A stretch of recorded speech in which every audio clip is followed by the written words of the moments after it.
Sur notre balado, on veut vous apporter des conversations qui sont inspirantes, importantes, mais on veut aussi vous encourager à prendre soin de vous. Et c'est pourquoi on est commandité par Floravie, qui est une entreprise canadienne dédiée à vous offrir des solutions inclusives et innovantes pour votre plaisir intime et votre santé sexuelle. Les produits Floravie sont conçus en étroite collaboration avec des professionnels de la santé, sont hypoallergéniques, de haute qualité et adaptés à tous. Que vous soyez à la recherche de lubrifiants à base d'eau, à base de silicone, d'accessoires intimes, de dilatateurs vaginaux ou même d'aphrodisiaques naturels, Floravie a tout ce qu'il vous faut. Et pour les hommes, Floravie propose aussi une gamme complète incluant des anneaux peignés, des sprays désensibilisants et bien plus encore.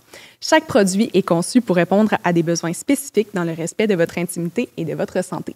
Et la bonne nouvelle, c'est que vous pouvez retrouver tous les produits Floravie dans les grandes pharmacies du Québec ainsi que chez Supermarché Santé Avril.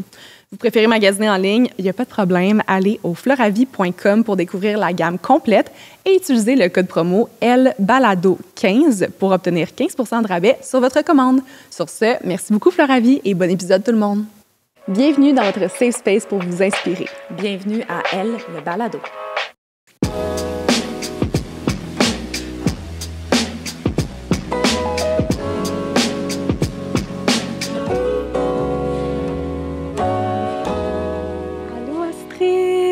Salut, bienvenue sur le balado. Vraiment contente que tu sois là avec nous.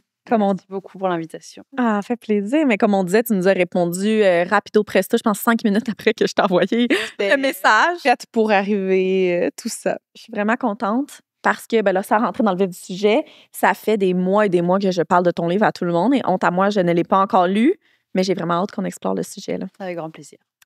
On commence avec des petites questions en rafale, par contre. Pour Vas-y. apprendre à te connaître, c'est la glace. Question rapide, réponse rapide. T'es prête?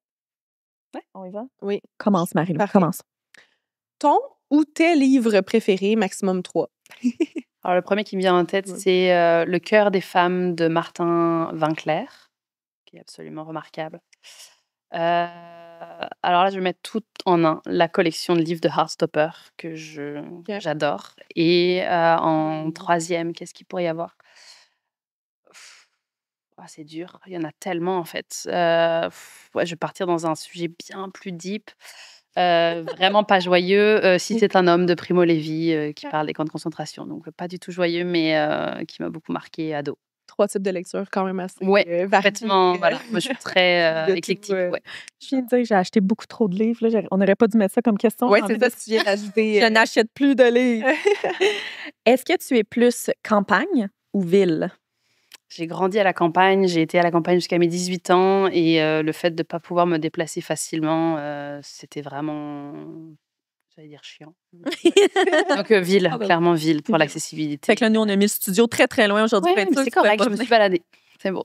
Mais t'as mis la salopette, fait que tu sais, un petit C'est rappel ça, campagne. ouais, c'est vrai. Oui. La détente. Si tu pouvais vivre dans un autre pays, lequel serait-il? La Nouvelle-Zélande. Très bonne réponse. Très bonne réponse. Très bonne Partie en voyage de noces là-bas pendant 5 semaines, puis Ah, wow. Wow. je m'en suis jamais remise. Pourquoi es-tu revenue? C'est une très bonne question. Si C'est un peu j'étais partie bizarre. seule, je serais peut-être pas revenue, mais avec mon chum, c'est ça. Et toute bonne chose a une fin, puis il y a des économies, au bout d'un moment, il n'y en a plus. Hein. C'est ça. Mais non, c'est magnifique. dit ce ça, pays. C'est le voyage de noces, tu peux pas lui dire, passe en moi. Correct, chérie, je vais rester ici. J'aimerais ça, même si ça m'éloignerait encore plus de tous mes proches, mais magnifique. Je sens que ça serait un beau prochain voyage, ça. Oui. On pourrait y aller ensemble. Hmm. Commanditez-nous quelqu'un. Pas assez d'argent pour y aller. Je peux faire la guide si vous voulez. Genre, parfait. On part On les est 3. 3 alors. J'avais envie de. C'est comme une question à rafale un peu plus longue que j'ai mis, mais je trouvais ça intéressant. On est vendredi soir. Tu es toute seule à la maison, pas de chum, pas d'enfant. Qu'est-ce que tu fais? My God, ça c'est la question. Je pense à n'importe quelle mère, si tu demandes ça, on va dire je sais pas. Alors, Le ménage est fait, il n'y a pas de lavage. ouais, il y a C'est rien. quasiment- C'est un bon Honnêtement, utopique. je suis capable de commencer à faire du tri dans de la paperasse, alors que c'est plate au possible. Ou alors, Qui est d'abord t'es Ouais. dans un chalet. Toute Ouais, seule, un vendredi soir. T'acceptes pas la réponse? Je pense que professionnelle. de la lecture ou regarder une série, un film, enfin un Netflix, quoi. Netflix and Netflix. chill, c'est ça, ouais. Ben, bonne réponse. Vraiment juste C'est ça, j'ai fait déconnecter, hier, moi. c'est ça. Bravo. J'adore. On rentre un peu dans le sujet, mais avant qu'on rentre vraiment dans le vif du sujet, est-ce que tu voudrais nous présenter qui tu es? Puis là, avec le temps des épisodes, on a réalisé que c'est peut-être des fois la question la plus difficile qu'on pose à nos invités. Donc, toute réponse est acceptable. Ah, OK. Donc, je m'appelle Astrid. Je viens de souffler mes 39 bougies il y a quelques jours. Félicitations! Bonne fête. Je me rapproche dangereusement de la quarantaine et je pense que je suis en pleine crise existentielle, mais ça, c'est un autre Ah sujet. ouais, hein? Ouais, Ça serait remise en intéressant. Qui question. m'interpelle quand même. Je pensais que c'était très cliché, mais j'ai l'impression d'être en plein dedans. Puis 40 ans, pour moi, quand j'étais jeune, je trouvais ça vieux. Et là, je me dis, mais non, en fait, j'ai 26 ans dans ma tête depuis des années. Donc, Depuis voilà. ce matin, je te le jure, on dirait que ça arrange avec le gars des vues. Oui. C'est ouais. Donc j'ai grandi en France. Je suis née, j'ai grandi en France. Je suis arrivée à Montréal en juillet 2008 à 22 ans. Et après avoir fait un semestre d'études à Bishop's University près de Sherbrooke. Gros coup de cœur pour le Québec. Gros coup de cœur pour la neige. Aujourd'hui, je suis comme, mais pourquoi? Pourquoi la neige? Non, la neige, c'est le fun. Le froid, un peu moins, mais non, on s'habitue. Je regrette pas du tout d'avoir fait ce choix. Là, pour le coup, ce n'est pas un regret d'être venue là. J'ai rencontré mon chum en 2012, donc ça fait 12 ans. Un Français aussi, j'ai pas fait exprès. Ça nous est tombé dessus comme ça. C'était pas de ma faute. Voilà. Ça ressemble, ça semble même au Québec. Mais il était du sud de la France, moi du nord-ouest, donc en France, je pense pas qu'on serait rencontrés. Donc lui, il a 44. Et c'est ça. Après notre magnifique voyage de noces en Nouvelle-Zélande, on s'est lancé donc dans le projet d'avoir un enfant. Donc mon fils est né en juin 2018, et donc il a 6 ans et demi aujourd'hui. Donc Et voilà, son en nom, gros. c'est? Je ne donne pas son nom. Ah, Je non, mais laisse le. Mais c'est bonne correct de manière. poser la question, mais Bonne je ne le nomme jamais nulle part. Même mon chum, je nomme pas son nom. Mais tu fais bien. C'est ça. Savoir un peu les limites personnelles, Parce qu'en professionnelles. plus, il a le nom de famille de son père, et moi, mon livre est avec mon nom de famille de naissance. Donc comme ça, au moins, ça. C'est ça. Ça laisse une certaine l'anonymat. séparation. Ouais. Ouais. Puis toi, est-ce que depuis que tu es jeune, tu avais en tête d'avoir des enfants? Ouais, vraiment. Mais je pense que ce que je répète souvent quand on m'en parle et que je dis, je crois dans mon livre, parce que je ne l'ai pas relu depuis qu'il est sorti, je pense qu'il y avait une envie parce que c'était mon modèle familial, parce que j'aimais les enfants. Donc, il n'y avait pas vraiment un questionnement profond. Puis bon, quand tu es enfant, moi, j'aimais bien jouer à la poupée. Donc, tu te dis, ah, materner et tout, le côté transmettre de l'amour, ça me semblait logique. Puis, en vieillissant aussi, je me disais, bah, tu sais, quand tu es avec ton chum ou ta blonde, mais dans mon cas, évidemment, couple hétéro, bah, j'allais dire bêtement, parce qu'aujourd'hui, c'est ce que je me dis. Tu te dis, c'est ça qui concrétise son couple. Alors qu'en vrai, aujourd'hui, non, c'est pas ça qui concrétise son couple. Il n'y a pas une fin de ça y est, j'ai tout coché, j'ai eu l'enfant, c'est fini, il n'y a plus rien à faire. Non. Mais je me disais, voilà, c'est vraiment l'ultime chose que tu peux faire par amour. Mais en vrai, aujourd'hui, tu peux faire tellement. Quand j'y pense, je me dis, tu peux faire tellement d'autres choses que ça, en fait. C'est pas le but ultime. Mais moi, c'était un peu comme ça que je voyais les choses. Puis, j'ai grandi avec des parents qui m'ont élevée dans la religion catholique, avec les valeurs, les principes, les morales, les machins, tout ce que vous voulez.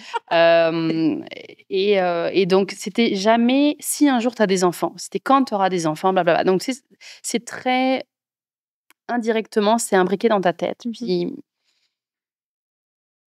tu te poses pas de questions. Alors oui, j'entends des gens là au fond de la salle me dire oui, mais quand même, en grandissant, tu peux plus te poser de questions. Oui et non. Parce que, autour de moi, j'avais pas forcément de modèle de personnes qui voulaient pas d'enfants. Ou alors j'en avais, mais qui avaient beau m'expliquer, que pour elles et pour eux, c'était la liberté et cetera de pas avoir d'enfants. Moi, je me dis: «Bah, tu peux être libre aussi en ayant des enfants» et c'est vrai. Oui. Moi, c'est beaucoup plus difficile pour plein de raisons qu'on va sûrement développer. Mais, avoir un enfant t'empêche pas forcément de continuer à faire ce que tu pouvais faire avant. C'est juste ça peut prendre du temps avant de revenir et ça va dépendre en fait de plein de choses. Donc ouais, 100% d'accord, là. Ouais. c'est ça. Ouais. Puis je trouve, c'est drôle parce que j'ai eu une conversation similaire avec ma belle-sœur, qui est la femme de mon frère, qui est une femme extraordinaire qu'on devrait inviter, Marie-Lou, Evelyne. Et on avait discuté de ça avant qu'eux aient un enfant. Puis elle disait, c'est drôle parce que je sais que je veux des enfants, mais pourquoi est-ce que j'en veux? Puis je trouve que souvent, ne pas vouloir d'enfants, les gens vont te poser la question pourquoi, mais dire que tu veux des enfants, on se fait jamais demander pourquoi. Non. Puis je trouve que C'est comme la norme. Ouais. ouais. c'est ça. Puis je pense que en guillemets, on est chanceuse maintenant en 2025 qu'on peut se poser la question, mais c'est depuis peu de temps là, on n'avait jamais le choix d'avoir des enfants, de pas en avoir ou d'en avoir. Avant la toujours été contraception imposé. déjà, et puis même avec la contraception. Même à ça, hein, comme je pense que toi, tu le ressens peut-être plus que c'est plus ouvert, mais on est à Montréal. il faut On est pas dans- enlever le facteur. C'est sûr. Le facteur métropole est quand même Oui, puis intéressant. d'un pays à l'autre, d'une région à l'autre. Voilà tout ce qui se passe aux États-Unis, en Pologne. Enfin, je veux dire, moi, C'est difficile. je Puis, trouve ça terrible. ouais, je pense qu'on est choyé maintenant de pouvoir juste s'asseoir puis avoir cette réflexion-là. Mais c'est pas non plus tout le monde qui va se rendre à se dire hey, je me suis dit toute ma vie, je voulais des enfants, c'est vraiment le modèle que j'ai. Mais des fois, penser un peu plus concrètement à pourquoi j'en veux. Je pense que c'est pas tout le monde qui se pose la question, Non. sans que ça soit négatif, mais Contre-courant de la société aussi. Ouais. Ouais. Et c'est doucement en train de changer, j'ai l'impression, en tout cas, d'être plus mis en avant. Il y a beaucoup de comptes Instagram qui en parlent. Mhm. Je fais un petit coucou à Bettina, Je ne veux pas d'enfant, qui est un compte que j'aime énormément, puis qui est très bien amené, en tout cas, c'est hyper intéressant, même moi qui ai eu un enfant, qui, oui, à refaire, n'en aurait pas. Je regarde ça d'un œil, j'essaie de regarder ça d'un œil neutre et je me dis, son contenu est vraiment très pertinent, puis ses livres aussi sur le sujet sont vraiment super. son compte, c'est Je ne veux pas Je ne veux d'enfant. pas d'enfant, tout attaché. Ouais. Je vais aller voir ça tout de suite après, je pense. Mais là, on n'arrête pas de parler de ton livre, de ton livre, de ton livre. Comme roulement de tambour depuis 15 minutes. Oui, Ton je n'ai livre, pas dit comment il s'appelle. ton livre Ouais. se nomme comment? Très simplement, le regret maternel, quand le rôle de... C'est quoi déjà le petit sous-titre? J'ai déjà oublié. Je l'ai pas Quand lu le moi-même. rôle de mère est trop lourd à porter, tout simplement. Ah, C'est ça. j'aime ça. Mais le titre, c'est le regret maternel. ouais, comme petit. Ouais, c'est ça. ouais. L'as-tu lu, toi, Marion? Non, je l'ai pas Non. lu, non. Mais très intéressant. Puis moi, je veux savoir la suite de l'histoire. Fait que là, vous revenez de votre, Ah oui. voyage de Noces, noces ça. et vous vous dites quelle plus belle façon de concrétiser notre Ouais, amour et puis que de c'est ça, on en avait parlé déjà quand même assez rapidement dans notre relation. Puis c'est vrai que quand j'ai rencontré mon chum, très vite, ça aussi c'est très cliché, hein, mais très vite je me suis dit, c'est avec lui que j'aurai des enfants. Mhm. Ça me semblait évident. Quand on s'est rencontrés, j'avais vraiment l'impression que je le connaissais déjà depuis longtemps. C'était fluide. Quand on parlait de nos souvenirs d'enfance, de nos grands-parents, etc. Enfin, c'était vraiment comme si on se connaissait sans se connaître. Et il y a eu quelque chose en moi qui s'est dit, bah oui, c'est avec lui que je ferai ma vie. Et lui, il a 5 sœurs de 2 unions, mais quand même. Puis c'est le seul gars, le plus vieux, Oui. l'aîné, et il s'entend super bien avec ses sœurs. Enfin, c'est vrai que quand on se voit, il y a vraiment... moi, j'adore sa famille. Je m'entends très bien avec ses parents, avec sa mère surtout. J'aime beaucoup ses sœurs. Donc, c'est clairement ma deuxième famille de cœur et de familial, des liens d'union. Mhm. Et pourquoi est-ce que je dis ça? Oui, donc le fait que lui, il ait des sœurs, que moi j'ai un frère et une sœur, bon, nos relations sont pas aussi proches que mon chum avec ses sœurs. Mais c'est vrai que oui, j'ai jamais été super fan d'avoir un frère et une sœur, enfin, dans le sens où on se disputait beaucoup, on est tous les trois complètement différents. Ouais. Moi, j'ai toujours un peu été étiquetée comme, enfin, je me suis étiquetée comme le vilain petit canard de la famille, qui ose dire les choses, qui voit pas les choses de la même façon, enfin bref. Mais ça t'a mené loin, Ça finalement. m'a amené loin. Ouais. Puis Canard. c'est pas pour rien que j'ai quitté la France aussi, là, que je suis venue m'installer ici. Et donc oui, quand on est revenu de voyage de noces, en fait, je venais de perdre ma job juste avant, donc on s'est dit on va attendre de retrouver de retrouver de quoi avant pour pouvoir avoir le RQAP, etc. Enfin bref, toutes les prestations de maternité. Et août 2017, je retrouve un emploi au Cirque du Soleil. Wow! Magnifique entreprise, oui, d'ailleurs, ça s'est cassé la figure avec le Covid, pas merci. Donc ouais, ça a été très dur. Et donc, je suis embauchée à ce moment-là. Puis moi, dans ma tête, je me dis, bon, tu sais, j'avais quel âge à cette époque? 2017, j'avais 31 ans. Je me dis, bon, tu sais, je ne sais pas combien de temps ça va prendre avant que ça fonctionne. Donc, on va attendre quelques mois, puis on se lance, quoi. On verra bien. Tu sais, je voulais pas non plus abuser trop parce que je me disais, je viens de commencer une nouvelle job et tout. Au bout de 3 essais, ça fonctionne. Dans ma tête, je me dis, mais my God, comment je vais annoncer ça à mon employeur? Je veux dire, ça fera même pas 1 an que je suis à l'emploi, que je pars en congé maternité. Et puis, j'avais hyper peur de la réaction de ma gestionnaire. Et en fait, elle était super contente pour moi. Puis, c'était comme, t'inquiète pas. C'est triste qu'on ait cette réflexion. Ouais, mais c'est surtout, je pense, avec la France aussi, où, tu sais, je le sais combien c'est compliqué, là, quand une femme annonce sa grossesse. Ah ouais? C'est limite, ça se fait pas envoyer balader parce que va falloir trouver un remplaçant. Enfin, ah non, c'est Ah non. les témoignages que je peux avoir là-dessus. J'ai l'impression que c'est. Mais tu pars 1 an généralement, la plupart Ouais. du temps, donc tu sais, c'est facile facile. Tu te fais remplacer, la formation est pas non plus trop compliquée, etc. Donc En France, c'est plus long? C'est 3 mois, en fait, de congé. Ah, mon C'est Dieu, beaucoup Seigneur. plus court. C'est pour ça, en fait, je pense que de dire on va te remplacer pour si peu de temps, Ça vient Ouais, problématique. C'est pas comme vraiment une voilà. embauche, un contrat d'un C'est an, ça. ça se fait bien. Exact. 3 mois. 3 mois, J'ai ouais. l'impression qu'avoir un enfant, tu clignes des yeux, ça fait 3 Ouais, mois. c'est ça. Et puis surtout 3 mois, moi, j'aurais jamais imaginé mettre mon... À 3 mois, il est hospitalisé. Donc, tu sais, c'est comme, Ah. non, tu veux pas retourner travailler à ce moment-là, tu sais. Ouais. Donc, Ah. ouais, donc le projet s'est très vite concrétisé. Grossesse remarquable. Enfin, moi, j'ai fait beaucoup de sport avant, beaucoup de sport pendant, du yoga, salle de sport avec un coach qui m'accompagnait, qui adaptait les entraînements pour pas que je me blesse. Euh, j'ai fait aussi de la natation, enfin de l'aquaforme là. Donc, je me suis fait un petit groupe de très très bonnes amies aujourd'hui avec qui on est toujours en lien. Nos enfants sont nés à peu près même entre juin et novembre 2018, donc on est très tissé serré. Et ouais, belle grossesse, super en forme. J'accouche un peu en avance, mais ça m'allait parce qu'en juin, j'avais déjà super chaud. Donc à 37 semaines, quand je revois les photos, je me dis: «Comment j'ai pu porter un ventre aussi énorme?» J'ai juste pris du ventre. C'est super étrange, mais en même temps, quand je vois ça, je me dis: «Ah, c'est fou quand même ce que le corps humain est capable de faire». Vraiment. Accouchement physiologique, à la salle, avec une doula. J'avais fait des cours d'hypnonaissance. Bref, j'avais fait tout ce que je pouvais faire avec de l'accompagnement qui me correspondait. Alors évidemment, je me disais: «Oui, on ne sait jamais ce qui peut se passer. Peut-être qu'il y aura des complications et tout», mais je partais très très positive, très, Outillée. ouais, de ce très que j'entends. outillée, voilà, vraiment. Et mon accouchement s'est passé vraiment comme je l'avais imaginé et souhaité. Puis là, je me dis que oui, c'est physique, mais c'est aussi très mental. Et je sais à quel point je peux avoir un mental d'acier. Je me suis rendu compte avec cet accouchement. Et 36 heures après, tu es de retour à la maison. Et là, tu te dis, Qu'est-ce que je fais? on va te poser là. Puis, qu'est-ce qu'on fait maintenant? Je suis fatiguée, t'es paumée, quoi. Enfin, vraiment, tu te dis, tu sais que c'est ton enfant, mais en même temps, c'est un inconnu, quoi. On va pas se mentir, c'est un inconnu, ton enfant. Tu connais pas son caractère, tu connais pas sa façon de vivre parce qu'il vient de sortir de ton ventre déjà. Donc, ça, c'est assez déstabilisant et en même temps fou quand tu y penses. Tu te dis, mais On n'en parle pas assez. non, on n'en parle pas assez. Mais en fait, tu sais, mais tu le sais pas tant que tu le vis pas, en fait. Ouais, c'est Parce que ça. c'est dans tes tripes et c'est tout un ressenti. Tu sais que tu vas pas dormir les premiers mois, tu sais que ça va être difficile, tu sais que ton enfant peut faire des crises, tu sais. Tout ça, tu le sais. Tu as la base.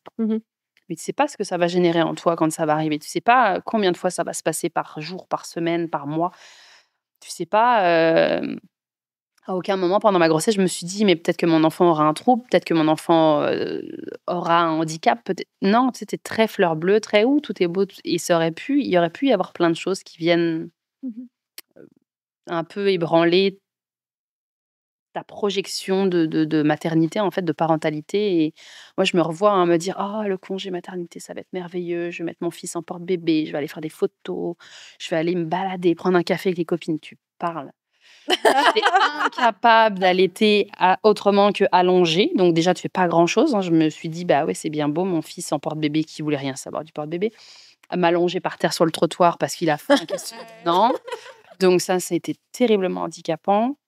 Ce sentiment de solitude extrême, même si mon chum était très impliqué, mais il vivait pas ce que je vivais, en fait. Intérieurement, je me sentais totalement dans un monde parallèle.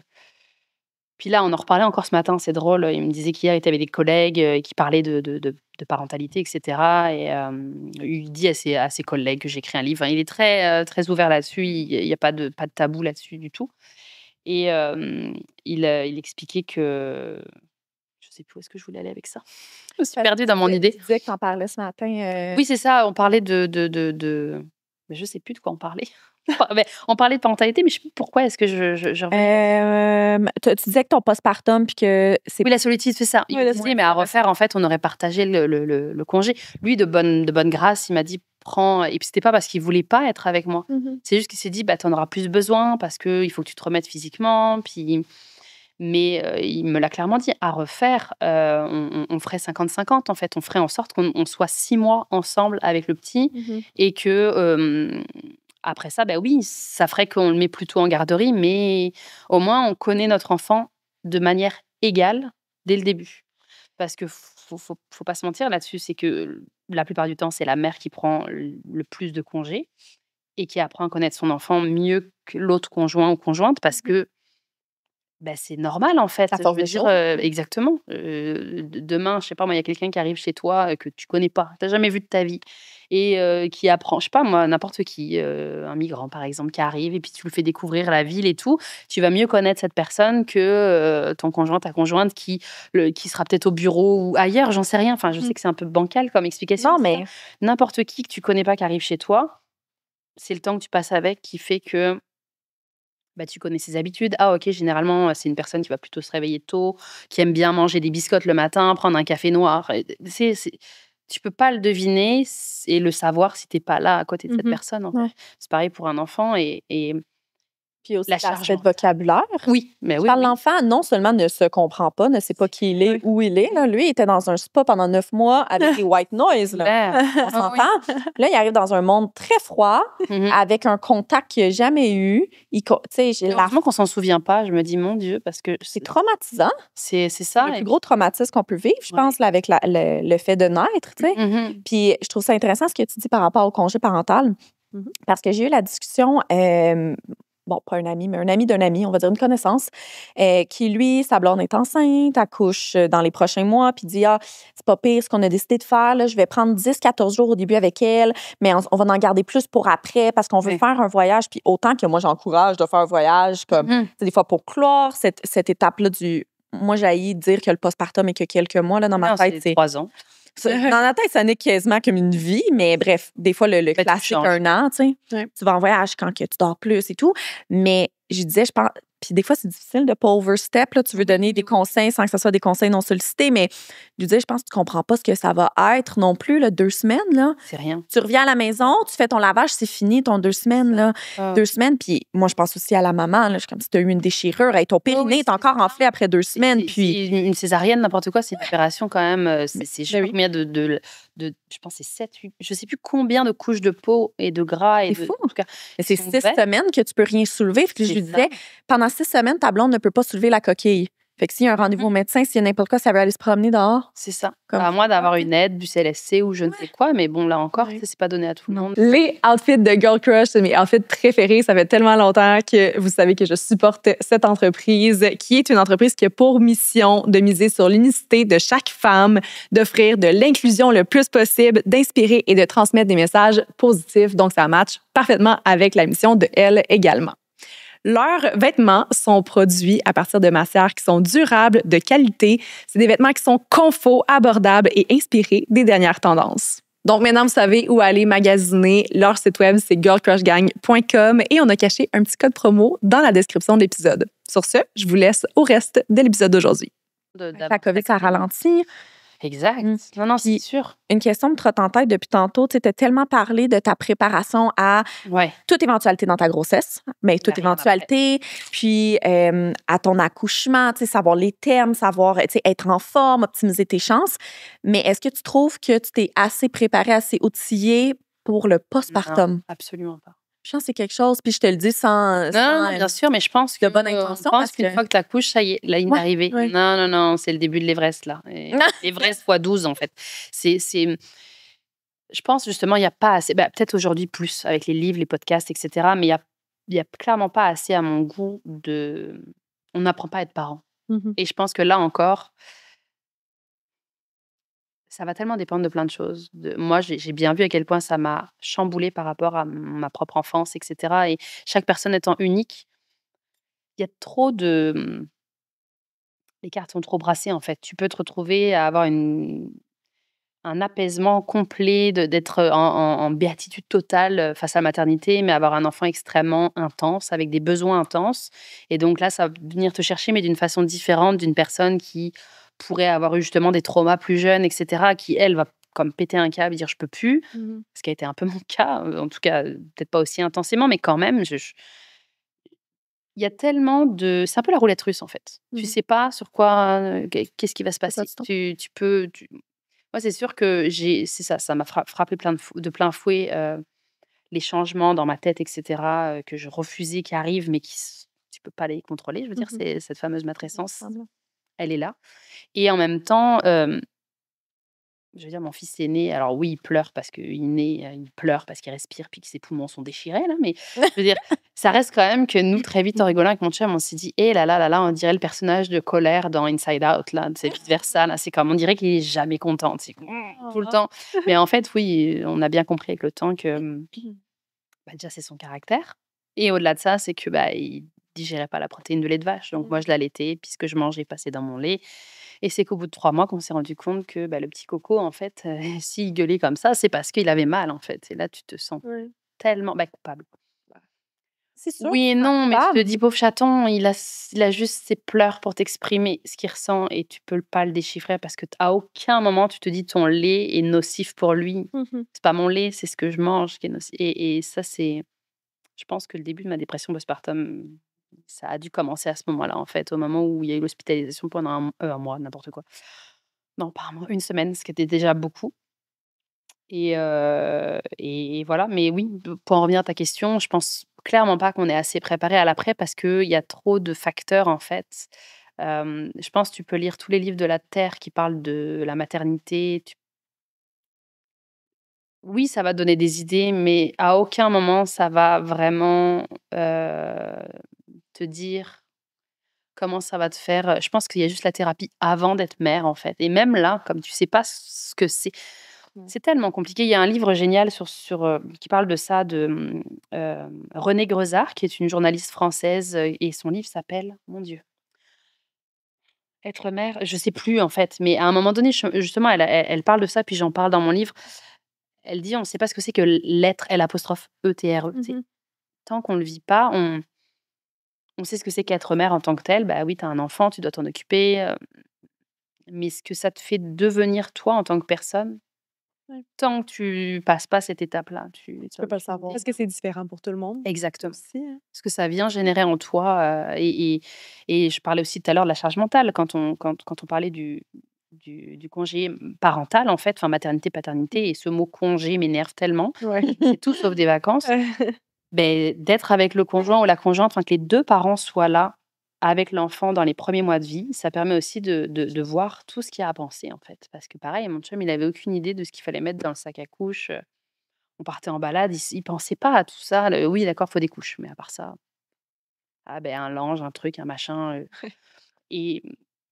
Et ça, il y a beaucoup de femmes qui m'écrivent et qui me disent: «Tu sais, je réalise que s'il y avait pas autant un déséquilibre dans la charge mentale, je regretterais pas d'être mère aujourd'hui». Et je me dis: «C'est quand même affligeant de se dire qu'à cause de ça, à cause de la non-implication ou moindre implication du père», je vais souvent dire les pères parce que j'ai plus de connaissances de couples hétéros que, homo. Et puis c'est vrai que j'aimerais ça avoir des témoignages de parents, dans des relations homoparentales parce que je me dis: «Ça doit exister aussi, tu sais, un déséquilibre, mais sûrement moins, en fait, autant pour des pères que pour des mères».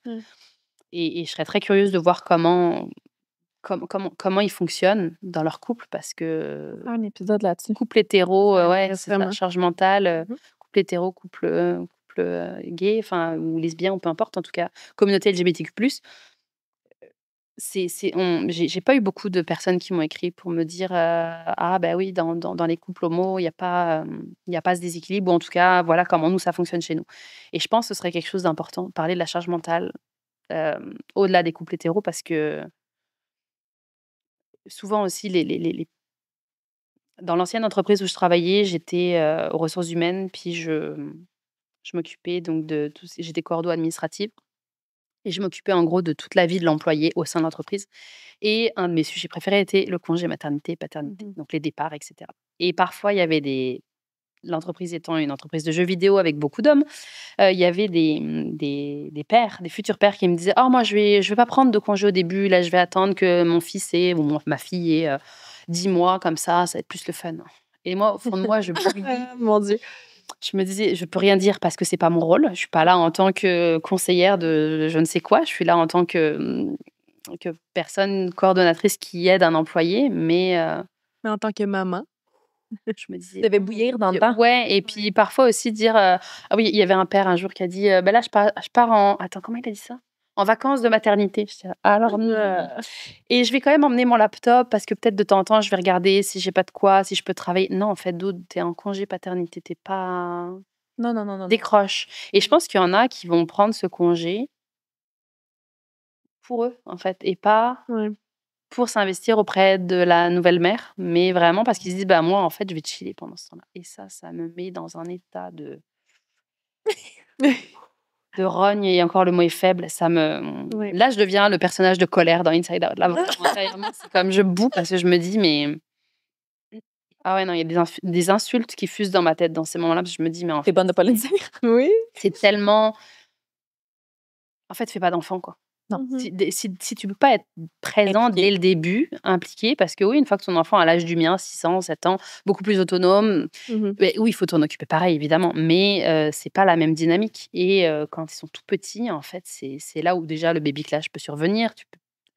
Enfin, nous, notre couple aurait pu exploser je sais pas combien de fois, en fait. D'ailleurs, parfois, je me dis comment on tient encore aujourd'hui, mais parce qu'on a beaucoup travaillé sur nous, on a fait énormément de choses.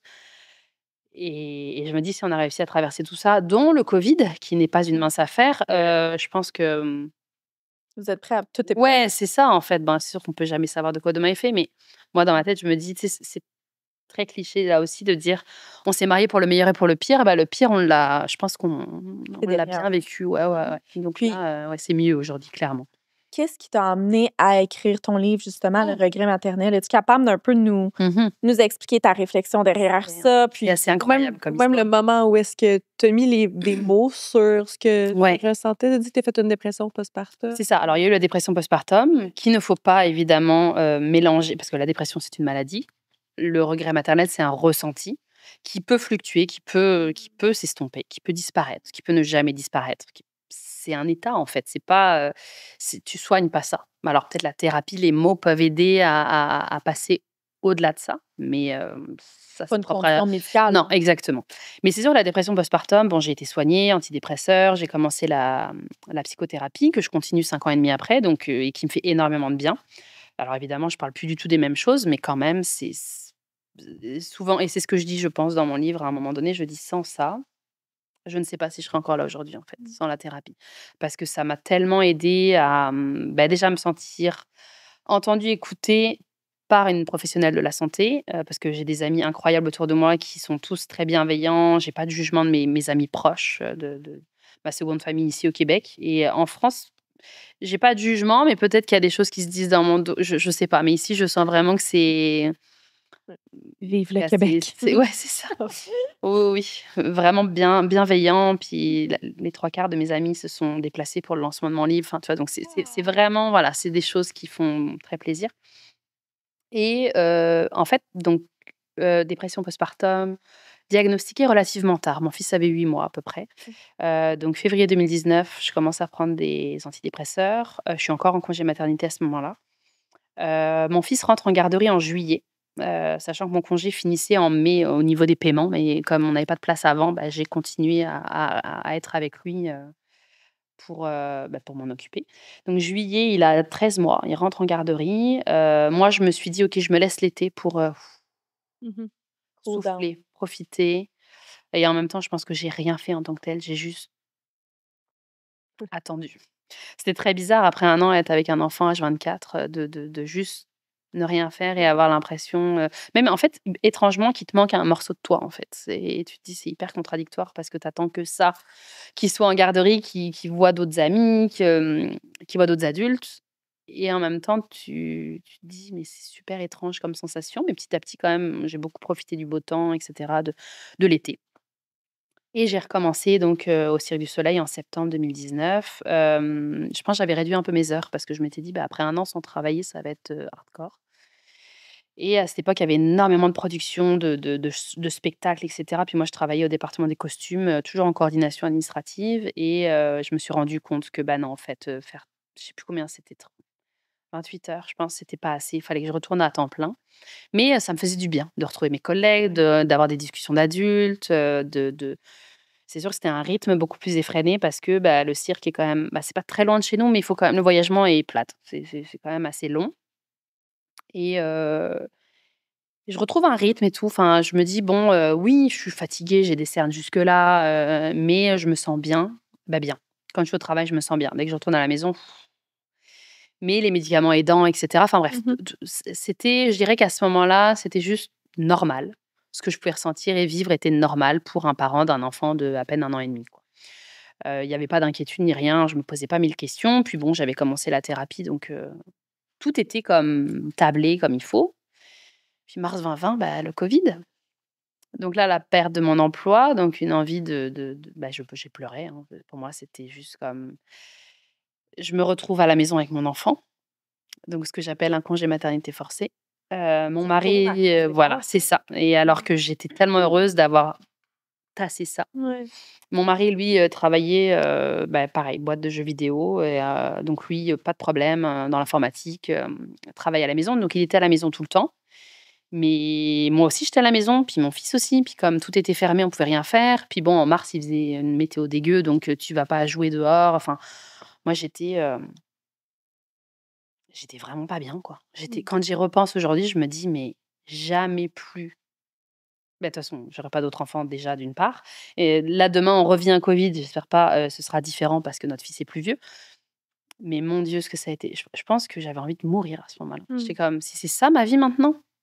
Non, non, non, non, non, j'ai pas signé pour ça là, c'était horrible», et je pense qu'on a été énormément de parents à trouver ça dur, à plus ou moins différents niveaux et degrés, mais ça a été vraiment, je pense, un traumatisme pour moi, affreux. Puis là, je fais une mini parenthèse, mais donc j'ai perdu mon travail en novembre 2023, à cause de licenciement économique, et je me suis retrouvée donc à la maison, et là, il y a eu la grève des enseignants, donc mon fils à la maison aussi, et là, j'ai eu l'impression de revivre ce moment. Alors évidemment, mon Ouais. fils plus vieux, mais j'ai eu un espèce de petit choc post-traumatique, là. Ça a été comme: «Je vais péter un câble. Ça va pas». C'était différent, mais quand même, j'ai trouvé ça dur. Déjà, la perte de mon emploi, j'ai trouvé ça dur. Donc là, j'en ai beaucoup parlé en thérapie. Je suis comme: «Il faut que je vide là parce que j'ai l'impression que c'est cyclique», et Comme sans fin que ça va c'est toujours ça, revenir. c'est ça. Le jour de la marmotte là, c'est Pourquoi que tu te sentais comme ça? T'as-tu été capable d'identifier, mais je pense que c'est parce que, je me retrouvais le fait de passer trop de temps avec mon enfant m'étouffe, Mmh. en fait. OK. Et je préfère passer, là, il est à l'école. En ce moment, je travaille toujours pas.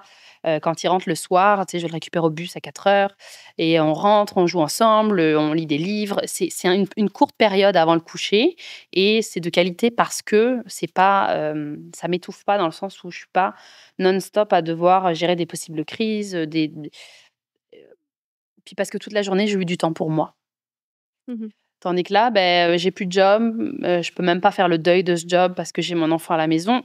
Ça reste quand même qu'on a pu quand même faire des choses parce qu'à l'époque, il avait 5 ans et demi, donc puis c'était plus le covid, c'était plus le covid dans le sens où on n'avait pas de restrictions, donc on a été, bruncher, je pense, à un moment tous les 2. On allait beaucoup dehors, la bibliothèque, mais tu tournes vite en rond, en fait. Au bout Ouais. d'un moment, tu t'ennuies là. Des fois, tu as fait tout ça, puis il est juste 9 h le matin. Voilà, C'est c'est peut-être pas les activités que t'aimerais vraiment non, faire. c'est ça. Après, bon, voilà, il y avait aussi on le laissait aussi regarder la télé pour que, bah, tu sais, c'est ça, tu choisis tes batailles. Mais si on remonte dans le temps, donc le covid, donc le retour enfin, d'être obligé d'être à la maison.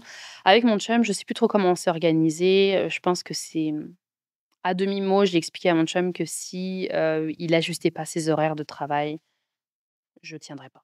Qu'il fallait qu'il prenne le relais. Donc on a réussi à trouver un moyen de s'organiser.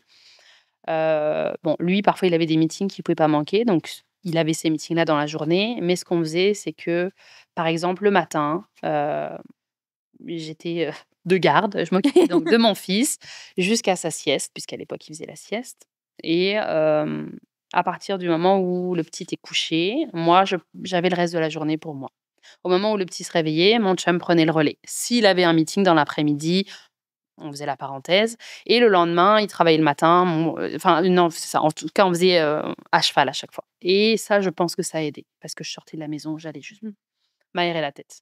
J'ai une question peut-être, c'est juste que je c'est pas Vas-y, mon vas-y. opinion, mais c'est que je la vois souvent passer quand on parle de ton congé de parental et cetera.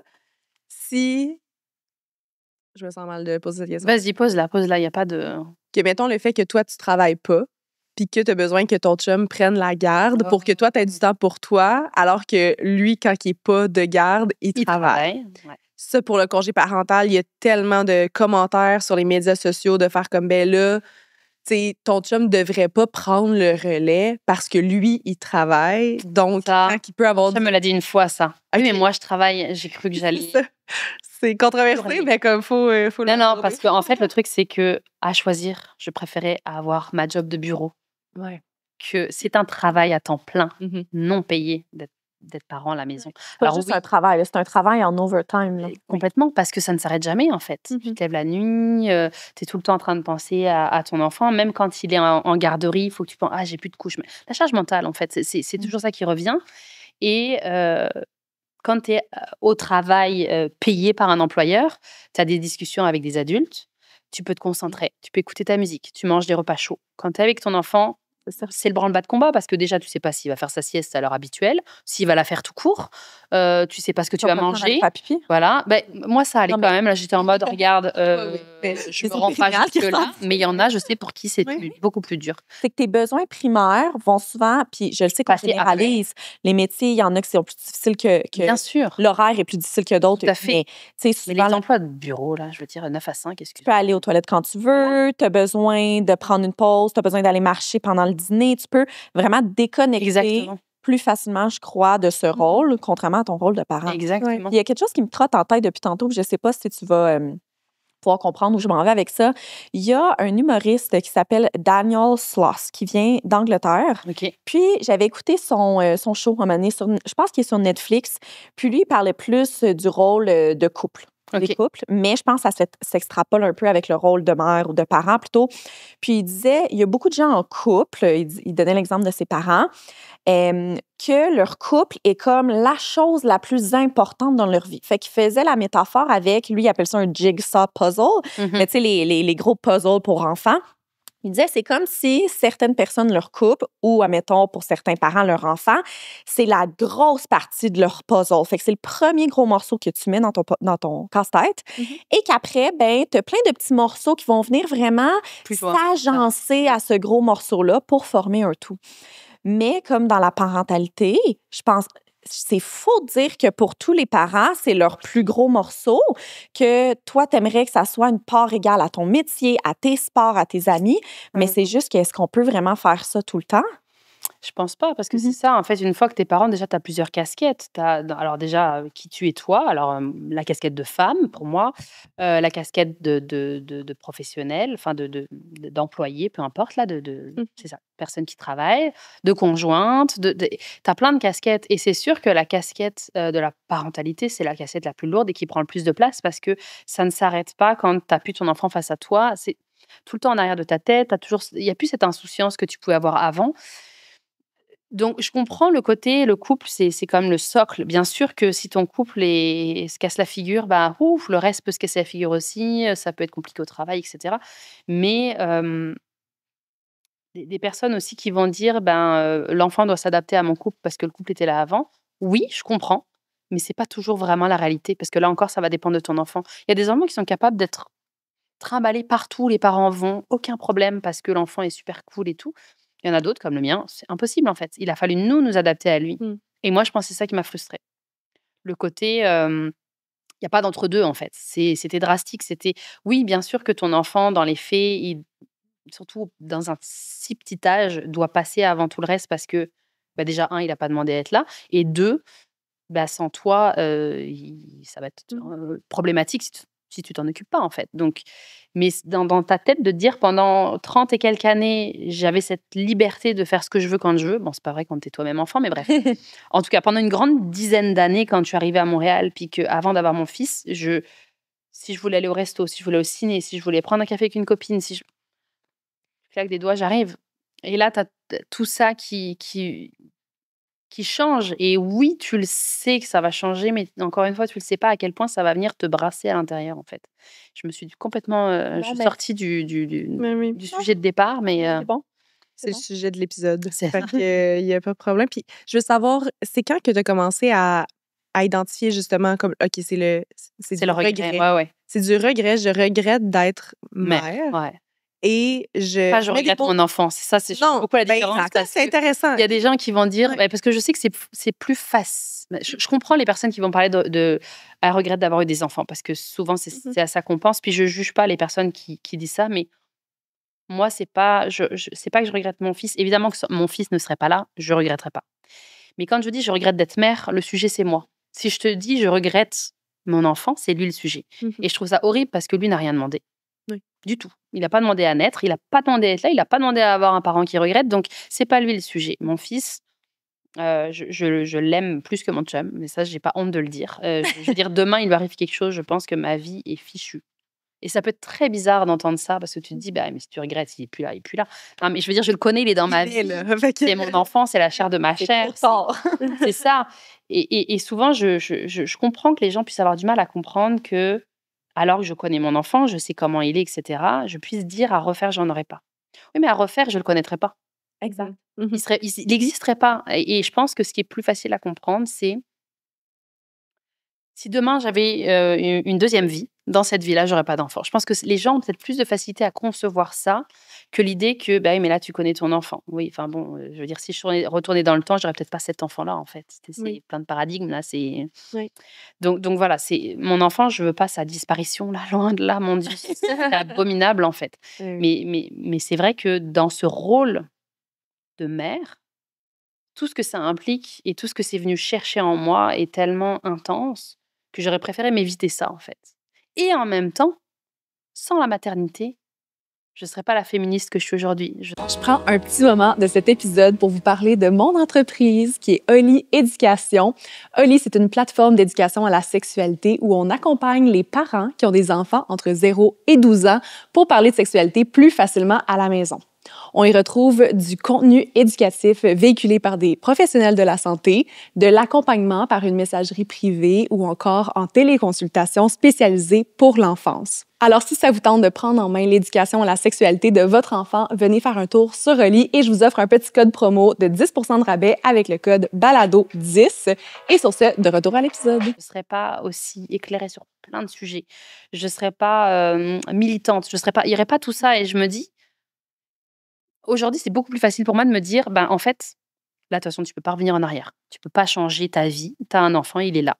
Qu'est-ce que tu peux faire aujourd'hui? Déjà, pour que ce soit une bonne personne. Pour que cet enfant-là, bon, déjà grandisse heureux, épanoui, bien dans ses baskets. Que ça devienne une personne respectueuse de l'autre, qui accepte la diversité, etc. Donc, c'est des batailles, en fait. Enfin, aujourd'hui, je ne dirais pas des batailles parce que c'est pas si compliqué de lui inculquer ça. Mais je me dis, voilà, c'est des buts tellement importants que j'ai dans la vie que ça, je veux pas dire que ça surpasse mon regret, mais ça prend plus de place que le regret aujourd'hui. De me dire, OK, bon, mon objectif, c'est ça. C'est que je veux pas le matrixer non plus, mais je veux lui inculquer des valeurs que, je veux pas dire que j'ai pas reçues, mais moi, c'était beaucoup plus étriqué, beaucoup plus fermé, beaucoup plus conservateur. Et moi, je fuis tout ça aujourd'hui. Donc, qu'est-ce que je peux faire? Voilà, donc autant dans les livres que je lis, dans les dessins animés qu'on regarde, dans les n'importe quoi, dans les discussions qu'on peut avoir. Je suis très, je refuse le tabou, en fait, parce que je me dis: «C'est trop important». Et voilà, j'espère que, en grandissant, ce sera une personne, ouverte. Bah, après, avec les parents qu'il a, j'ai du mal à croire qu'il le soit pas, mais on sait jamais, en fait. Puis, Donc ouais. ce regret maternel-là que tu parles, est-ce que tu as vu une évolution à travers le temps? Ouais, ça a été très, en dents de scie, mais pour en revenir à ce que tu me demandais tout à l'heure, en fait, c'est un peu difficile de me rappeler exactement quand j'ai mis des mots dessus, mais je me souviens très bien que quand mon fils avait 1 an, donc juin 2019, avant qu'il rentre à la garderie, j'étais abonnée, au compte Instagram d'une, journaliste française que j'aime beaucoup, qui s'appelle Fiona Schmidt, qui n'a pas d'enfant par choix.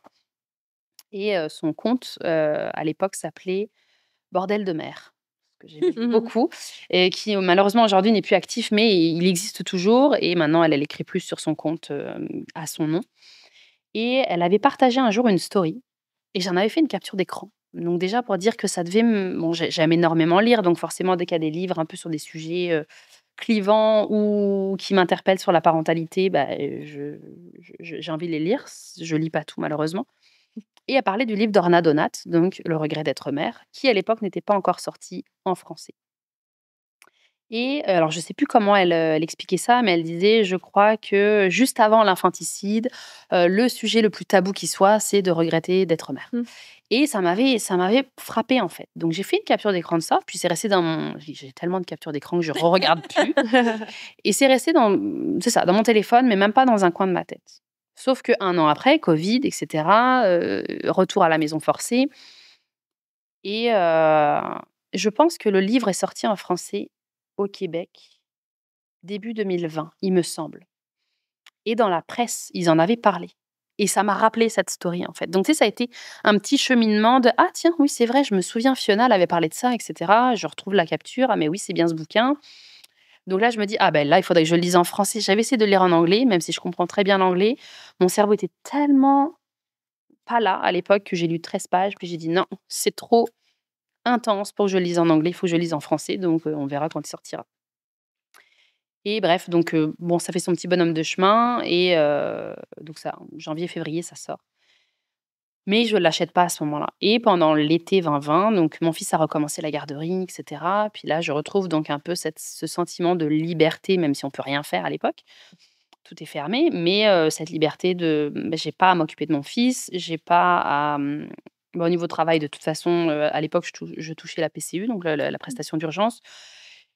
Je me suis dit: «Bon, ouais, j'ai bien le droit de souffler un peu», donc je reprenais un peu cet été-là, un peu comme l'été 2019, en mode, je souffle.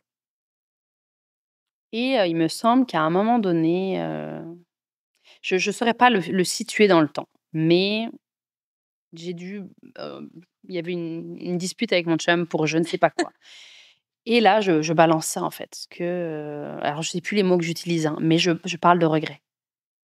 Alors mon chum, je pense que sur le moment, il a dû se dire: «Wow», je pense que c'est la situation actuelle qui fait qu'elle capote là, mais ça aurait pu être le cas, mais c'était pas le cas. Et puis c'est tout. Enfin lui, tu sais, en plus à l'époque, il était pas hyper dans la communication, très très, quelqu'un d'assez introverti quand même comme personne. Aujourd'hui, beaucoup moins grâce à la thérapie de couple, alléluia. Voilà, ça aussi on pourra en parler, mais ouais, donc on n'en parle pas vraiment, c'est un peu tabou dans le sens où je pense que mon chum veut pas risquer que je m'emporte, il sait pas trop sur quel pied danser avec moi, donc on n'en parle pas plus que ça. Moi, à l'époque, je suis pas active sur les réseaux, j'ai pas de compte, j'ai mon compte personnel, mais où je poste juste des photos de chats, de machins, de trucs, de pieds de mon fils et voilà.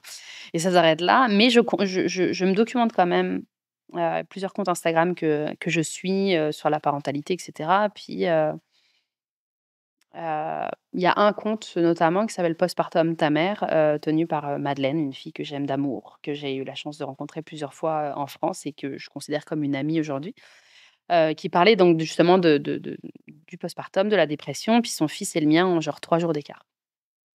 Et bon, elle a eu un deuxième, moi non, mais son compte m'a fait beaucoup de bien, puis on se parlait en message privé et puis, un jour donc je lui parle de regrets et cetera. Je me dis: «J'ai assez confiance», même si on ne se connaît pas en personne, pour parler de ça. Et elle me dit: «Tu sais, moi, ouvrir un compte Instagram, ça a été tellement thérapeutique, je t'encourage à faire la même chose», et puis, tu sais, je fais des recherches, puis je vois rien, aucun compte qui existe sur ce sujet.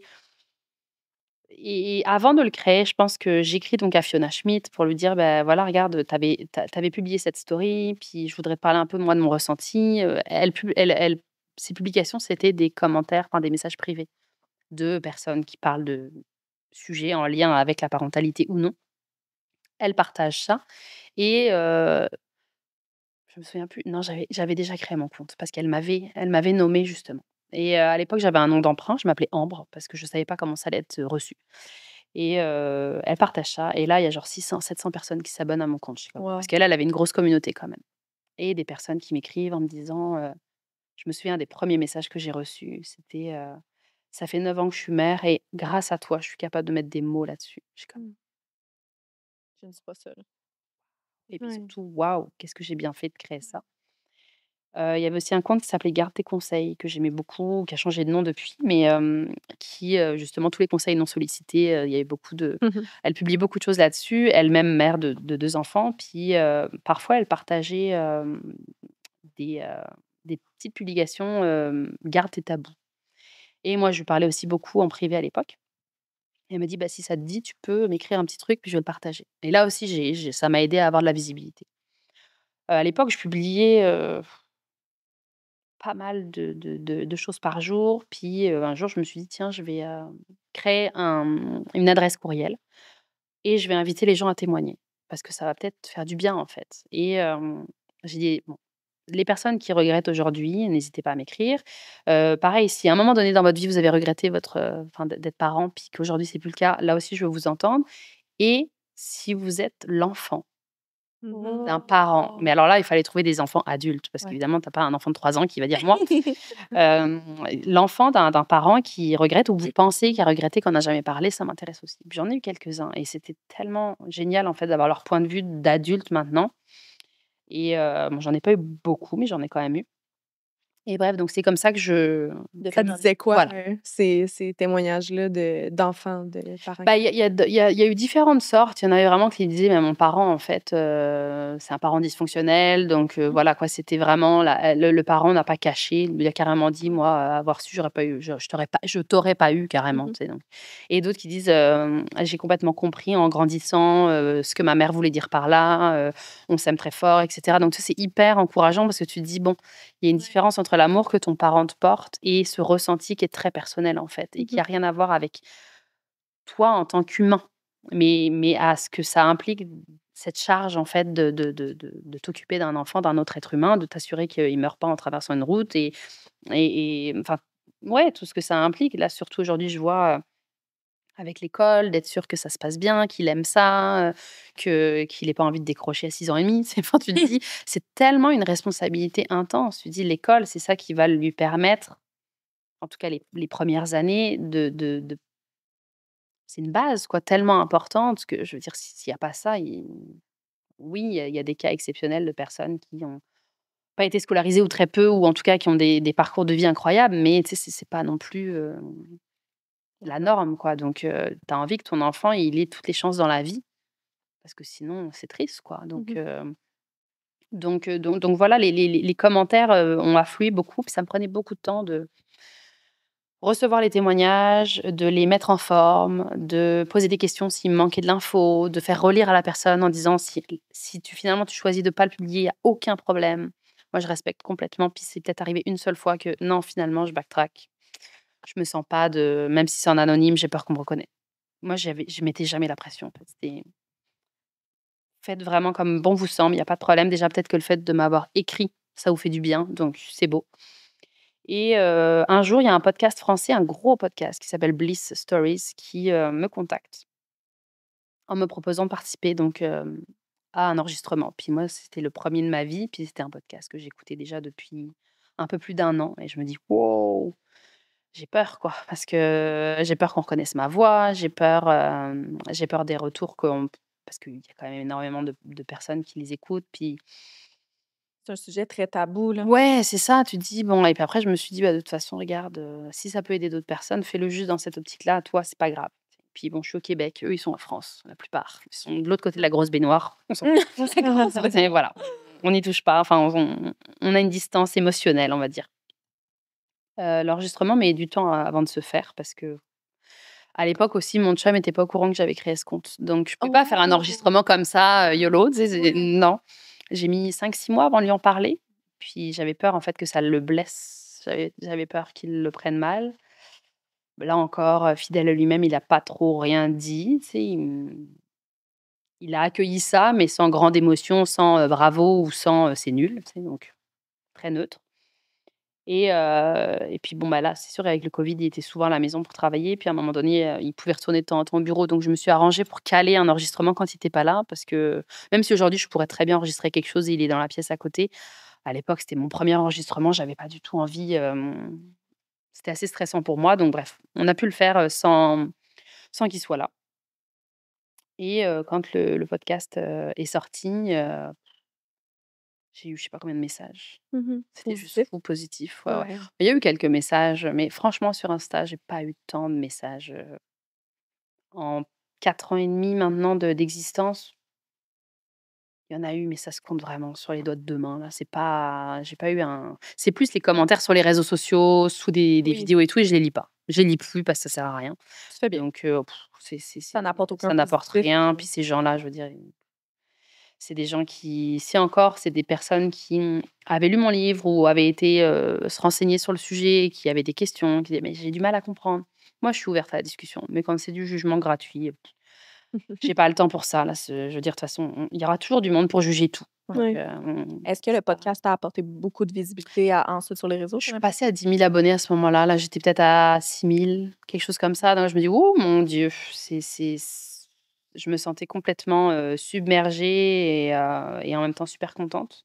Et étais-tu encore anonyme? Ouais. Ouais. En fait, j'ai stoppé mon anonymat au moment où mon livre est sorti. Ok. J'ai annoncé la sortie du livre et mon nom en même temps. C'était comme, et ma face. Donc, c'était comme d'un coup un saut dans le vide. Et d'ailleurs, pour la petite anecdote rigolote, je rigole quand j'y repense. La première photo que j'ai partagée de moi, parce que je voulais un peu briser la glace, c'était une photo de Justin Trudeau et moi. J'avais fait un selfie avec lui au métro Jarry un jour où j'allais au bureau. Il était là à serrer des mains après son élection. Puis j'étais comme, je peux pas manquer ça, c'est juste trop drôle. Donc j'ai partagé ça. Et il y a plein de gens qui me disent, c'est qui à côté de toi? Et je me suis dit, ah mon Dieu, bon, les gens, c'est pas grave, mais ça me fait rire. Ça m'a fait rire, ça m'a fait beaucoup rire. À l'époque, ça 2019. Moi, j'étais là, j'ai pas voté pour lui, mais je le trouve quand même très charismatique et il était accueillant, quoi. Donc, Ça fait une belle c'était photo. drôle. Voilà, la photo était rigolote. Et donc, voilà, c'était très drôle de poster ça. Ça fait beaucoup rire des amis et puis des gens ici au Québec. Puis le fait d'avoir, si je peux t'interrompre Oui, un vas-y. tout petit peu, là, le fait d'avoir sorti ton livre avec ton nom, ton visage, a fait en sorte, je l'imagine, que tous tes proches et ta famille ont... Mais ils étaient déjà au courant. Ils étaient au courant. Ouais, mon père, j'en ai parlé quelques mois, semaines avant la sortie du livre. Comment ça a été reçu? Alors, mon père, il faut dire qu'il n'est pas tout jeune. Hein. Il m'a eu, il avait un peu plus de 50 ans. Donc là, aujourd'hui, il a un peu plus de 90 ans. Il a lu mon livre d'ailleurs, mais quand j'en ai parlé, du fait que je parlais aussi pas mal de mon éducation, un peu psychorigide et tout, je me suis dit: j'avais fait relire à mon frère et ma sœur toutes les passages où je parlais de ça pour avoir un peu leur point de vue. Ma sœur m'avait dit: «Bon, moi je trouve que tout est fidèle à comment tu te sentais et tout». Mon frère était un peu plus conservateur justement, sur tout ça, il m'a donné son avis, je l'ai écouté, en tout cas j'ai reçu ça, mais j'ai juste peut-être amélioré un ou 2 trucs, mais rien de bien gros. C'est sûr quand mon père a lu le livre, il l'a pas lu avec les yeux, il m'a dit: «Moi, je jugerai pas ton regret parce que je ne suis pas mère». Donc déjà, je me suis dit: «Ouh, c'est quand même une grosse avancée». Mais par contre, ouais, le fait que je parle de mon éducation, lui, il l'a vraiment lu, pas suffisamment comme j'aurais voulu qu'il le comprenne. Mais je me suis dit: «Bon, regarde, c'est pas grave». Il a fait l'effort de le lire. Je pense qu'aussi, il avait beaucoup de mal avec le fait que, j'utilise son nom parce que, oui, c'est mon nom, mais lui, dans sa tête, là encore, de conservateur, tu t'es marié à un tel qui a ce nom-là, donc tu t'appelles un tel. Je dis: «Bah oui, mais au Québec, de toute façon, ça fonctionne pas comme ça» et dans le livre, j'explique aussi pourquoi. Je l'ai écrit avec mon nom et non pas en anonyme parce que c'est ça, je me suis dit, si ça c'est tellement tabou comme sujet, si ça peut encourager des personnes de voir que moi, j'ai fait le saut, puis que je trouvais ça logique, en fait, parce que c'est bien beau d'en parler à visage caché. Après, tout mon entourage était au courant, donc c'est sûr que, ils le savaient, mais de le faire, à visage découvert, je me suis dit: «Si ça peut donner le courage à d'autres de ne serait-ce qu'en parler dans leur cercle fermé, Oui. tu sais, pourquoi pas?» tu vois? Donc et je regrette pas. Honnêtement, je regrette pas du tout de l'avoir fait.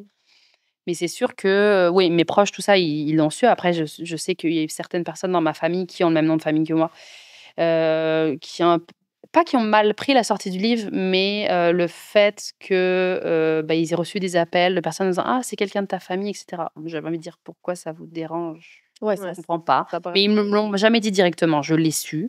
Ok. Donc regarde. les gens devraient juste être fiers de toi d'avoir publié un livre. C'est déjà ça. quand t'as Puis je moins un sais pas grand qui l'a exploit. lu dans ma famille. Ma sœur l'a lu, ça je le sais. C'est elle qui a fait l'illustration. Wow! En fait, c'était à la base, elle a fait l'illustration pour mon compte Instagram et quand les éditions Larousse m'ont demandé, est-ce que pour eux, c'était logique qu'on utilise ça? Mais j'ai dit: «Bah oui, mais il faut que je voie avec ma sœur» et puis il y a eu un contrat évidemment d'achat des droits de l'image donc c'est sûr, j'étais super contente pour elle. Puis moi, ce Ah, c'est dessin, beau. je pourrais presque le faire tatouer tellement je le trouve beau. Tellement représentatif en fait alors pour ceux qui n'ont pas vu la couverture du livre, c'est un dessin très enfantin, je dirais, une seule couleur d'une femme qui pousse un landau et au-dessus d'elle, elle a un nuage avec de la pluie qui tombe. Et je trouvais ça très poétique et en même temps très, très vrai. Puis la femme a quand même un petit sourire, tu sais, donc ça montre un peu cette ambivalence-là ambivalence, le mot est faible parce que là, on parle de regret, mais quand même de toutes les émotions que ça peut te faire ressentir. C'est pas juste blanc ou noir, là. Non, clairement là. pas. C'est Tu très... peux mourir pour ton enfant, C'est mais ça. Oui, puis complètement. comment tu vois, je sais pas si je veux que ma question sorte comme Vas-y, bienveillante, vas-y. là, parce Il y a que je pas comprends. de...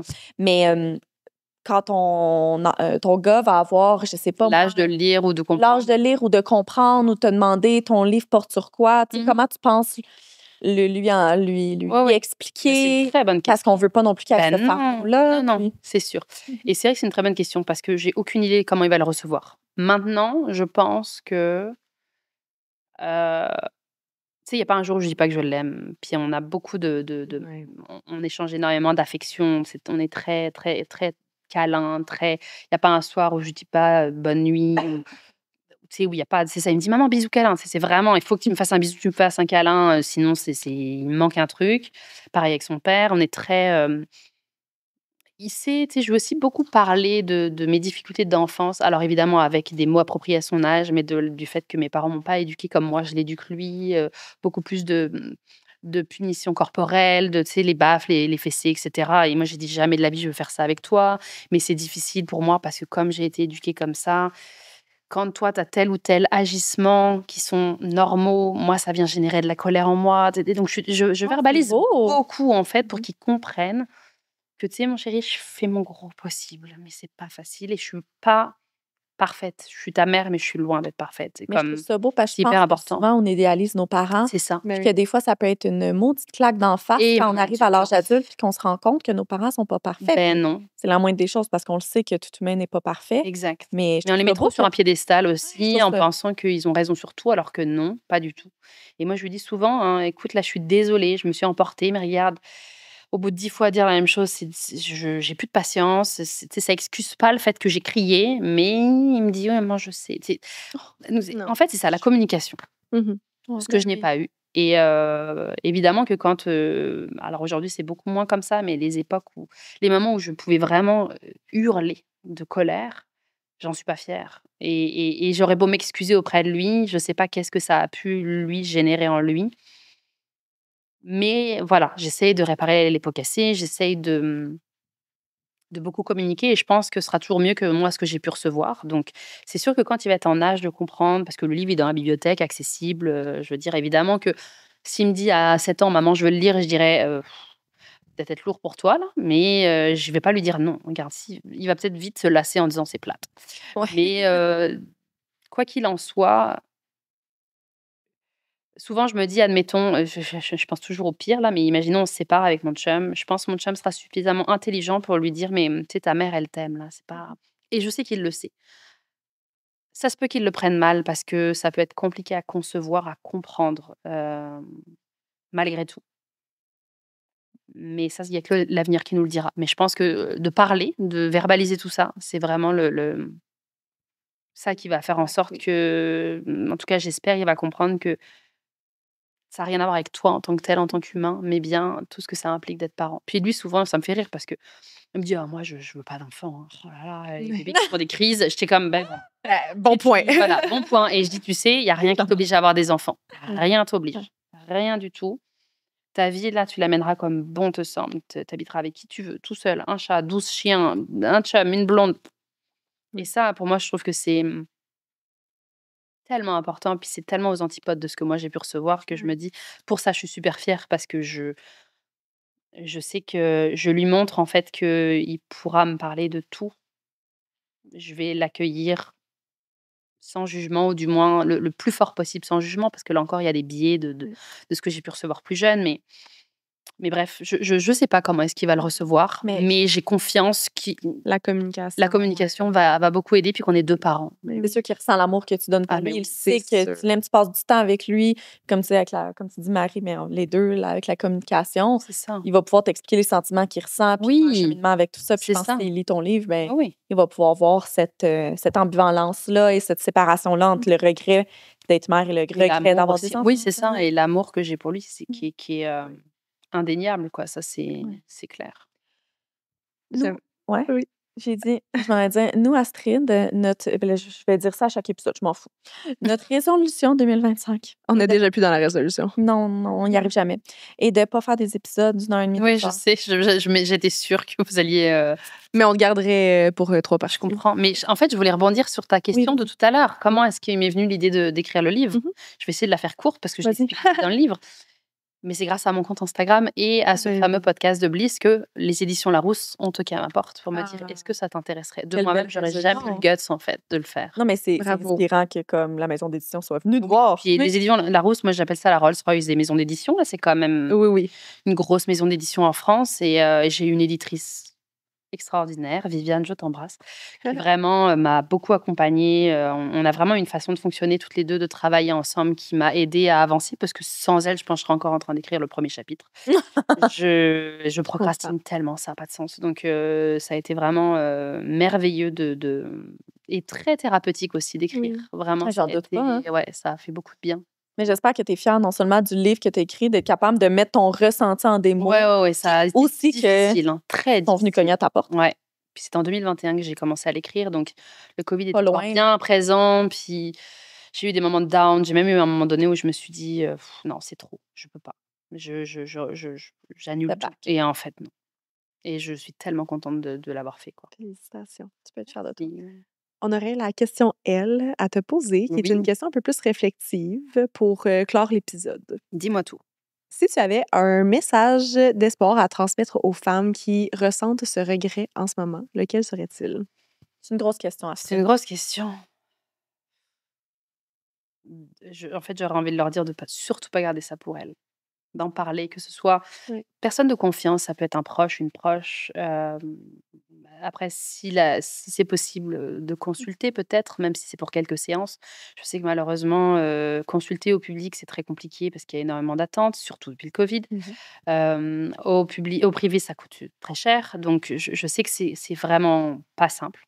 Venir me parler, ça me fera toujours très plaisir de m'écrire sur mon compte Instagram, Le Regret Maternel. Astrid répond rapidement sur Instagram. C'est vrai que Je vais pas te mettre de pression. non, mais c'est vrai que j'essaye de répondre à tout le monde. Là, je sais que j'ai quelques messages en attente parce que je voulais être dans les meilleures conditions pour répondre en fonction de ce qui m'est écrit. Mais je prends le temps de répondre à tout le monde, donc de vraiment pas hésiter à m'écrire. Moi, j'aimerais tellement faire plus de choses, faire des conférences, faire des rencontres. Je sais qu'au Québec, j'ai une moins grosse population qui me suit qu'en France. Clairement, je pense qu'il y a peut-être 3-4% seulement au Québec et beaucoup plus en France. Mais j'aimerais ça, peut-être faire des rencontres. C'est des choses qui sont dans ma tête, mais pour l'instant, j'ai rien mis en place. Mais des groupes de parole, des trucs comme ça où on pourrait vraiment parler sans tabou, j'aimerais bonne beaucoup idée. ça. Mais pour l'instant, voilà, c'est juste dans un coin de ma tête. Peut-être un jour. Écrivez à Astrid que ça vous intéresse. C'est ça, vraiment.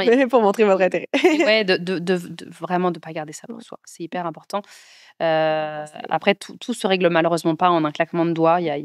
C'est sûr que si on est en couple, c'est important que l'autre puisse entendre, recevoir ce qu'on a à dire et soit impliqué. Il y a ça aussi, la charge mentale. C'est souvent ça qui fait que des mères regrettent parce qu'elles se disent je suis seule à porter ce fardeau-là et c'est trop. Mais éduquons nos fils. Et quand je dis éduquons, je parle autant du père que de la mère, pas juste la mère, à justement s'impliquer, à pas rester, à se croiser les bras et dire bah c'est pas ma job.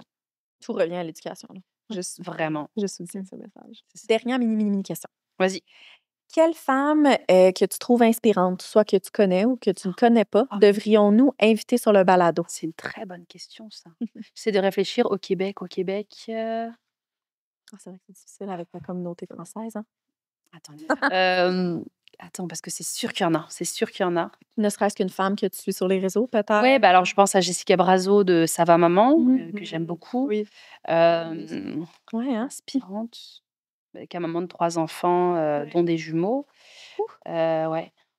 Attends, il y a qui d'autre? Il y a forcément d'autres personnes. J'essaie de... Une bonne celle que j'aime Et- énormément, mais il faudrait qu'elle se déplace, c'est Maude Michaud. J'adore. Ah, mais oui, Qui vient de sortir son podcast Guerrière. Oui. Je l'ai rencontrée au Salon du Livre, j'étais j'ai tellement failli contente. l'inviter avant-hier. Mais... Je l'aime Voilà, c'est tellement, de cette la vie. femme. Je la trouve tellement Maud pertinente. Michaud et Maud Michaud, Jessica Brazo, Ouais. ça va maman. Ouais. Après, Maude, c'est ça, elle est à Québec, mais On sait jamais si elle passe en c'est jamais, c'est ça. Franchement, moi, je la trouve... je la suis depuis longtemps. Je pense que c'est une des premières au Québec que j'ai suivie et je la trouve tellement pertinente. Puis maintenant, c'est sûr qu'elle est plus dans tout ce qui est femme, féminisme que parentalité, mais ça se rejoint quand même. Ouais, ça nous rejoint Et aussi. ouais, non, Maud, j'aime beaucoup. Où est-ce qu'on peut te suivre sur les réseaux? Alors sur les réseaux, il y a une seule place, c'est Instagram, donc c'est Le Regret Maternel. Et il y a le lien vers mon courriel s'il y a besoin de m'écrire plus longuement. C'est pas mal tout. Ouais. Et ton livre, on peut l'acheter? Partout, normalement, il est commandable, que ce soit, moi je mets pas trop en avant Amazon parce que je suis pas une grande fan, mais chacun fait comme il peut. N'importe quelle librairie. Après, dans les librairies indépendantes, de le commander, c'est faisable aussi. Sinon, je pense Renaud Bré, et cetera, il est disponible partout. Super, Rafi. Félicitations encore! Oui. On allait dire la même chose. Moi, j'allais dire, si vous avez aimé l'épisode d'aujourd'hui, vous pouvez mettre un j'aime, 5 étoiles sur Spotify, Apple Podcasts, commenter votre moment préféré du balado aujourd'hui et J'irai vous et lire. nous suivre J'irai sur vous lire. nos réseaux sociaux. C'est ça. Oui. Merci beaucoup. Ben, merci à vous pour l'accueil, c'était vraiment Merci de t'être super. J'ai passé un déplacée. très bon moment, merci. Tout le monde. Bye. À la semaine prochaine!